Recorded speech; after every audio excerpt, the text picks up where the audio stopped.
Hello everyone, achieve your goals में आपका स्वागत है। आज के इस वीडियो में हम डिस्कस करेंगे यूपी टेट में पूछे जाने वाले ईवीएस के प्रैक्टिस सेट पर। तो शुरू करते हैं आज का वीडियो। क्वेश्चन नंबर 1, वायुमंडल में जीवनदायी गैसें जैसे सूर्य प्रकाश और ऊर्जा आदि पाई जाती हैं। कौन कौन सी गैसें पाई जाती हैं? तो यहाँ पर ऑक्सीजन, नाइट्रोजन, कार्बन डाइऑक्साइड सभी पाई जाती हैं, इसलिए हमारा आंसर क्या होगा? ऑप्शन डी सही होगा।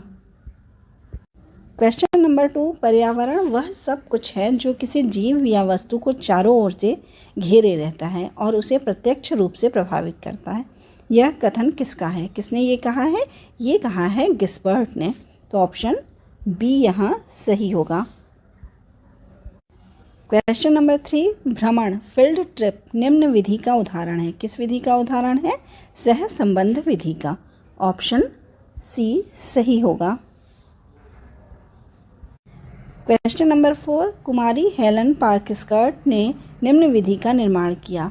किस विधि का निर्माण किया था उन्होंने? डाल्टन प्लान विधि का। ऑप्शन बी सही होगा। क्वेश्चन नंबर 5, विद्यार्थियों में पर्यावरण बहुउद्देशीय ज्ञान निम्न विधि से प्रदान किया जा सकता है। किस विधि से प्रदान किया जा सकता है? क्विज और प्रतियोगिता से।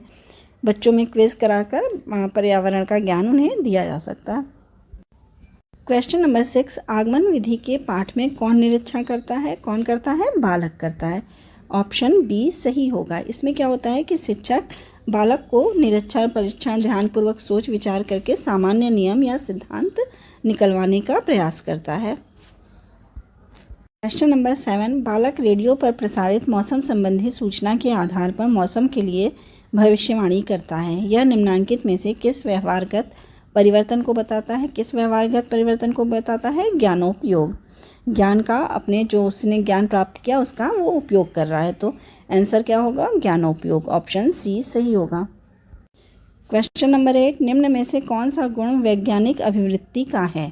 कौन सा गुण वैज्ञानिक अभिवृत्ति का है? इनमें से जिज्ञासा जो है वो वैज्ञानिक अभिवृत्ति का गुण है।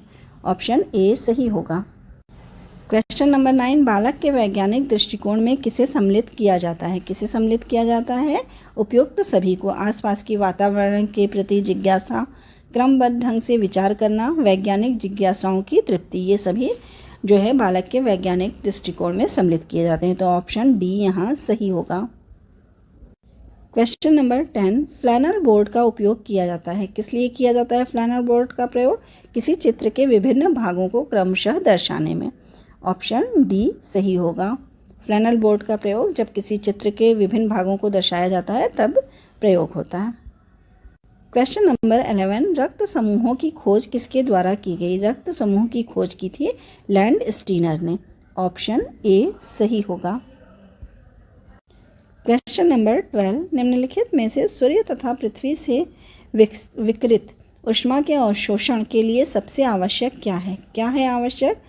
जो सूर्य तथा पृथ्वी से विकिरित ऊष्मा के अवशोषण के लिए सबसे ज़्यादा आवश्यक है कार्बन डाइऑक्साइड। ऑप्शन ए सही होगा। क्वेश्चन नंबर 13, निम्नलिखित में से कौन से ग्रह को पृथ्वी का जुड़वा भी कहा जाता है? किसे जुड़वा ग्रह कहा जाता है पृथ्वी का? शुक्र को कहा जाता है। तो ऑप्शन बी सही होगा। क्वेश्चन नंबर 14, पृथ्वी तथा बाह्य अंतरिक्ष के बीच अंतिम रेखा कहलाती है। क्या रेखा कहलाती है जो अंतिम होती है? उसे कहते हैं मैग्नेटोपॉज। ऑप्शन डी सही होगा। क्वेश्चन नंबर 15, निम्नलिखित में से किस ईंधन के कारण पर्यावरण में न्यूनतम प्रदूषण होता है? किस ईंधन के द्वारा जो है न्यूनतम प्रदूषण होता है?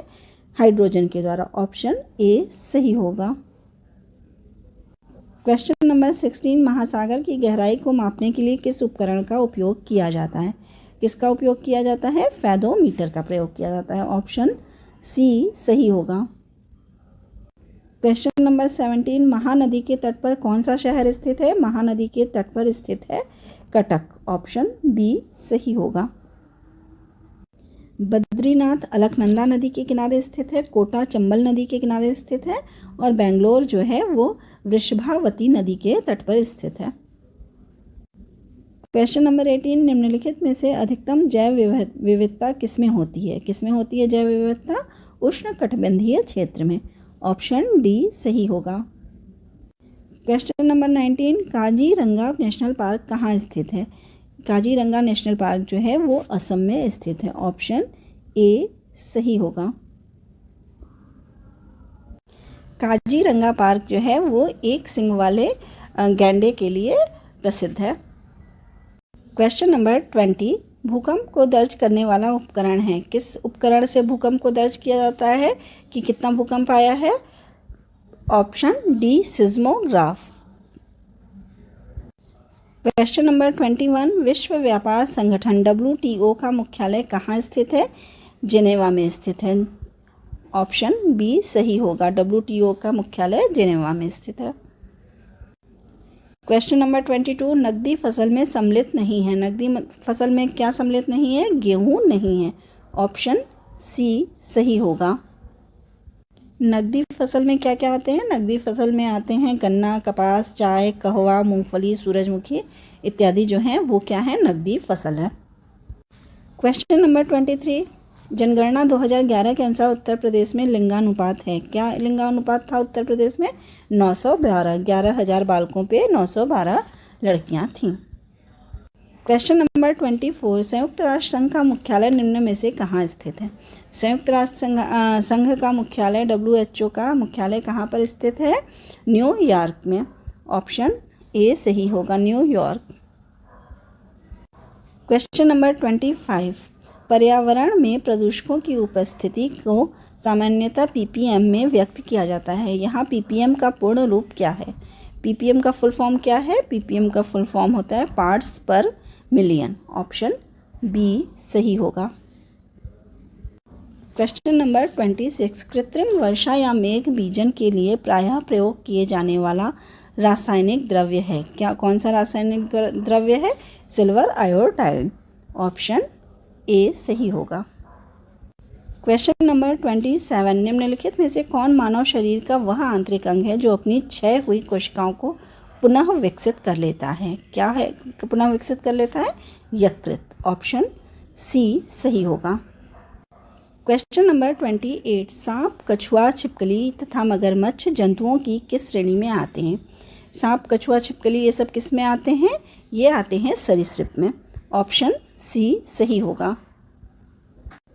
क्वेश्चन नंबर 29, निम्नलिखित में से कौन से सूक्ष्म जीवी पोलियो तथा चेचक, चिकन पॉक्स जैसी गंभीर बीमारियों के कारण हैं? कौन है? विषाणु हैं। ऑप्शन डी सही होगा। क्वेश्चन नंबर 30, प्रकाश के एक माध्यम से दूसरे माध्यम में गुजरने पर उसकी दिशा में होने वाले परिवर्तन की घटना कहलाती है? क्या कहलाती है? अपवर्तन कहलाती है। ऑप्शन ए सही होगा। अगर आपको मेरी ये वीडियो पसंद आई हो तो प्लीज़ लाइक और सब्सक्राइब करें। Thank you.